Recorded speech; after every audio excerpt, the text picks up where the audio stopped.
grab your coffee, grab your tea, come on back. We are going to talk about the top 10 signs of waking up to your spirituality. What are you feeling? What's happening? What's going on? Go get your coffee. Come on back. All right, we are going to talk about the top 10 signs that you guys often send me questions. You know, Tina, this is happening, that's happening, but what is it? What's it mean? And we're going to talk about that today a little bit. I do have some of my notes already handy, so hopefully this goes a little smoother during Mercury retrograde than things usually do for me during Mercury retrograde. I do have the paranormal flashlight set up back there on the desk. It can come on or off throughout the reading. If you're new to the channel, hit that like button, hit that subscribe button, and come on back. All right.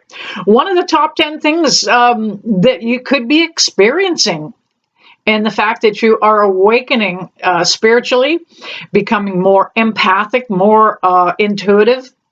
What's going on? Why am I feeling this way? Number one is just the need for more solitude. You can't take crowds anymore. Maybe short periods of time in crowds, but you get overwhelmed by all the energy that is happening around you. It's nothing wrong. It's not you per se.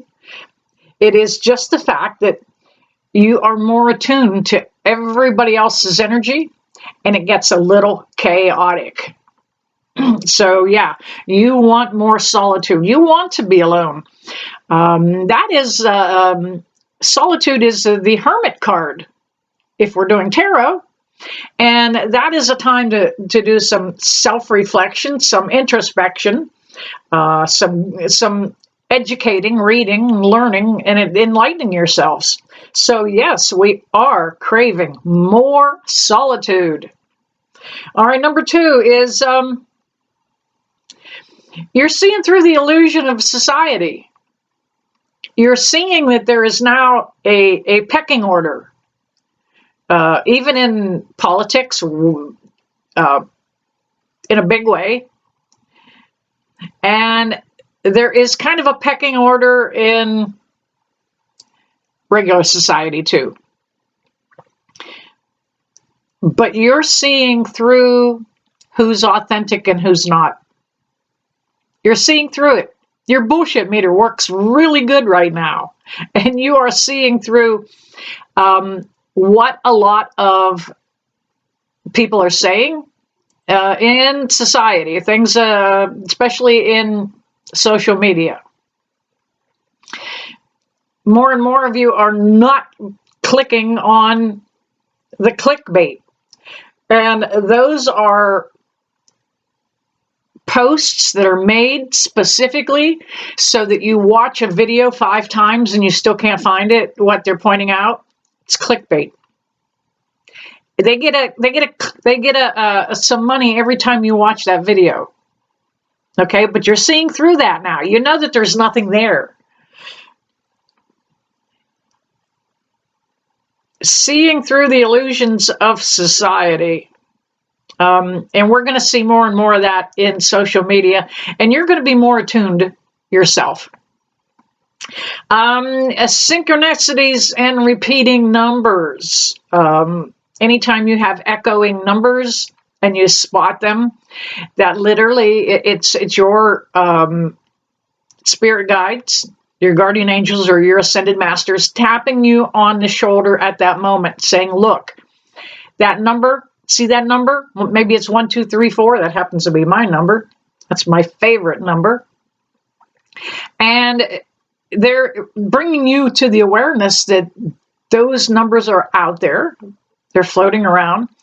But those numbers are a sign that you're just on the right path.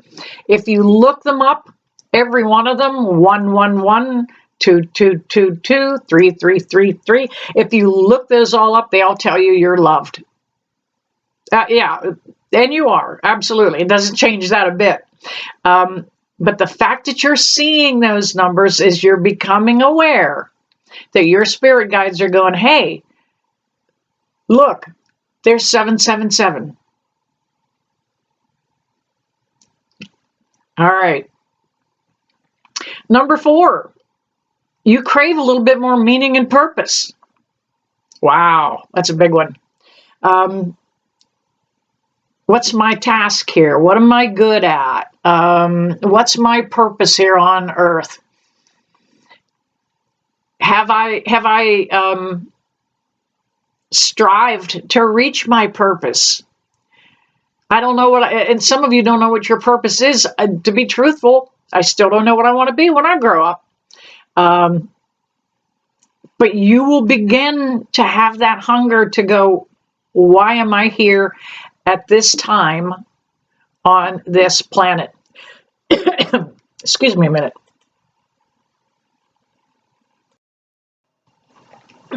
Thank God for that coffee. Yeah, why am I here right now on this planet? One of the reasons is that, we have that soul contract, and we kind of raised our hand and said, yeah, I'll go down during all this craziness. Yeah, I'll go down. I'll reincarnate right now. I want to see this stuff. So that is part of your meeting, why you are here and what you are meant to see and do. You're craving the definition of why am I here now? All right, let's see. Number 5, here's one. Sometimes you feel completely lost and alone. Well, you're staying home a lot more. That was number 1. That was about that solitude thing. You're staying away from people because you cannot cope with all of that energy. It comes at you. It bombards you. So you may feel a little bit alone in some of these symptoms that you're feeling, some of these things. Some of the things that go along with this are ringing in the ears. Sometimes you get a tingling in your hands or your fingers, or sometimes I feel like the whole house is vibrating. It's not, it's me. I'm feeling just the vibrations of the frequencies. But as you are alone more, you're going to see and feel that stuff more. You'll get a little too deep down a rabbit hole, maybe get up in your head, get a little fearful. Try not to do that. This stuff all kind of comes at different times, at different paces for every different person.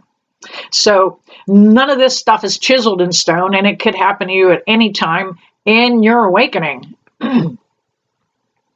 Yeah, you'll feel kind of lost, not like not knowing exactly what your purpose is. Number 6 is you're going to notice a huge change in your sleep patterns. Some of you are waking up at roughly 3 a.m. Some before, some after. I hear all you guys send me all your messages about at least 20 a day about what you're experiencing, and you can't sleep. Well, one of the biggest reasons is when we are in the middle of the night, in the middle of that sleep cycle, we are deep enough asleep that our subconscious is working very good, and we sense our spirit guides in the room. We feel our guardian angels. That's why we wake up. They're there. Now we don't. I don't always see mine when I wake up because it feels like somebody's around. You know what? Just roll over and go back to sleep. A very good hint on that is try not to look at the clock in the middle of the night. Try not to. It's been hard for me because we talk about those repeating numbers and those little signs that stand out to us. So it's hard not to look at the clock in the middle of the night. But when you do, it triggers an autonomic response in the eyes that goes to the brain that says, oh, wake up time, get more awake. Some of the things you can do to try to sleep better, get some exercise. Get off the damn couch. Get up and do some physical exertion. I don't mean you just did the dishes. work a little bit. Make yourself tired. It will help calm and quiet some of that monkey mind at night when you're trying to fall asleep. But you will see a big change in your sleep patterns. There are times that I only get 4 hours of sleep a night. That's the time you make sure you take a cat nap, okay? It's allowed, absolutely. All right, what else? Having unusual or vivid dreams. Now, part of that is the fact that you are connecting to your loved ones in your dreams. It is a time when they can come to us with those dreams. It can be a visitation. So some of those are actual visitations. Some of your dreams are going to become a little bit predictive. Like you might dream about old Aunt Sally. You haven't seen her in a while, and ooh, a day or two later, you hear she passes. So some of those dreams are going to be predictive. Now, let me tell you, doing the work I have done for as many years as I've done it, anytime I have a nightmare about something horrific happening, and it wakes me up and just scares the bejesus out of me, it's never come true. Never, ever. I once got up at 3 o'clock in the morning, drove to my son's house, got in his house, sat on the edge of the bed. I had a dream that he was going to get unalived at work. Accident.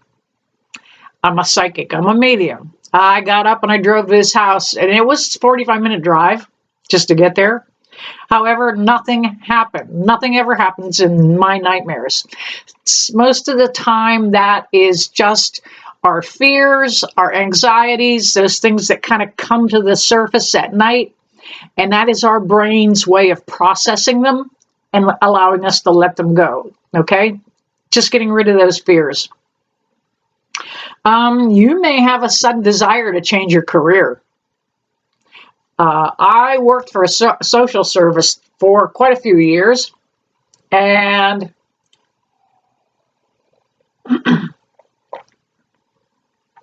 I couldn't take the lying. If we didn't have accurate numbers, we were told to make them match last year's numbers.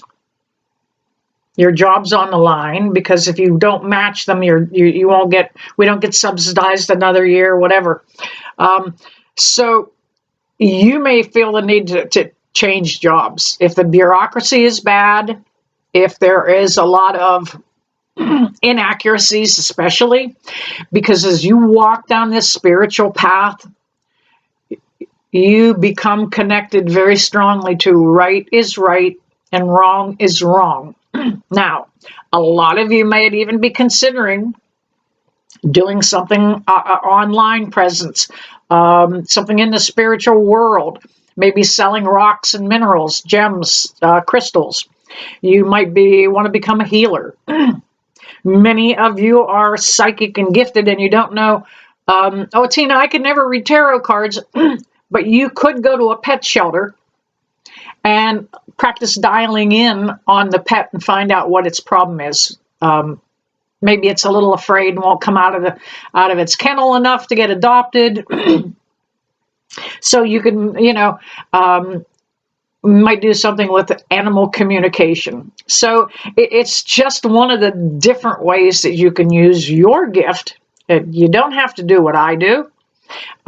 You will find your own niche, whatever direction you kind of want to go in. All right, let's see. You have an increased narrative going on in your head all the time. Self-talk. All right, we can do this. Come on, Tina, let's go. Like you're talking to somebody. Do you talk to yourself? That's because you feel that there is something there, somebody there. You're not just talking crazy talk. that feeling that you need to talk to yourself and talk out loud, literally is that increased feeling that you feeling your spirit guide's presence. I have a running conversation going in my head all day, cat hair, with Jesus. That's my man. That's the dude. He is very cool. He's got a great sense of humor. He wasn't all about just getting mad at the money changers and turning over the tables. Jesus knew that joy was a big, big part of our spiritual ascension. Joy. Being happy. Wow. Imagine that. You know, traditional churches want us to be quiet and calm and, you know, unless you're Southern Baptist, and then there's a whole lot of hallelujah going on. Pentecostals, that type of thing. But you're going to find that you are running a narrative in your head. And that is not just you and your voice alone. That narrative is also your spirit guides giving you insights and ideas throughout the day. They just kind of tap you on the shoulder and say, listen to this. So you get that kind of running conversation going all day long. You will also get, this is number 10, you will also get a big desire to eat healthier, to get a little more physically fit, to incorporate some exercise. This whole thing is a temple. Okay, this whole thing is a temple. You need to nourish it right. So many of us don't eat well. Too many processed foods. If you are still eating a lot of stuff out of boxes or out of cans, take a look at that. Your food should have one ingredient in it. If you're picking up your box of, I hate to say this because I ate a lot of it at one time, Hamburger Helper. It's cheap, it's quick, it's easy. All of those additive chemicals in there are not necessary, and many of them are dangerous. So you are going to want to eat better. You're going to want to move a little more. I start my day every day with some very light calisthenics, just like we did in back in high school. Just some, of course I can't do it here, but some basic arm movements, windmills, alternating toe touches, whatever you can do to just move a little bit. And you don't have to do a whole hour of it. Do 5 minutes. Do 5 minutes on your way to feeling better. And then maybe throughout the day, you're going to go, you know what, that felt really good. I'm going to perk up again. It beats a cup of coffee anytime. Get that exercise. Get out in, and number 10, that was number 10. And number 11, the desire to connect with nature. Getting out there and feeling life forces outside. Trees, grass, in the woods, near the water. If that only means some of you can only have a balcony to get out on, that's that cat hair is somewhere around my nose. Actually, somebody told me that they thought it was spirit always tickling my nose, and I do believe that. But you will have this deep need to get outside more often. Even if it is only on a balcony a little bit, get out there, get that fresh air. Do try to avoid the chemtrails. If it is a day when you have see that particular heavy patchwork of chemtrails, not comtrails, comtrails, C-O-M, not contrails, C-O-N, no, combustion trails, or the actual just exhaust coming out of the planes. It disappears in less than 20 minutes. It should be gone. chemtrails, which are chemical trails. That is the spraying that they're doing on us. If it is a day where you particularly see a lot of that happening, give yourself some time to finish up your tasks outside and get back in the house for a little bit. Usually when that's going on, I'm in the woods and I'm under the canopy of all the trees, the leaves, the branches, and it is just a kind of a little bit of an umbrella. Well, there you have it. 11 top reasons or signs that you are becoming spiritually awake. Now, if you want to go over that more and kind of update yourself on that, I posted it over at Facebook. It was a post I put on a couple of days ago. Signs of spiritual awakening. All right, there you have it. Those of you that know me know I never leave you, that I don't bless you with love and light. See you soon.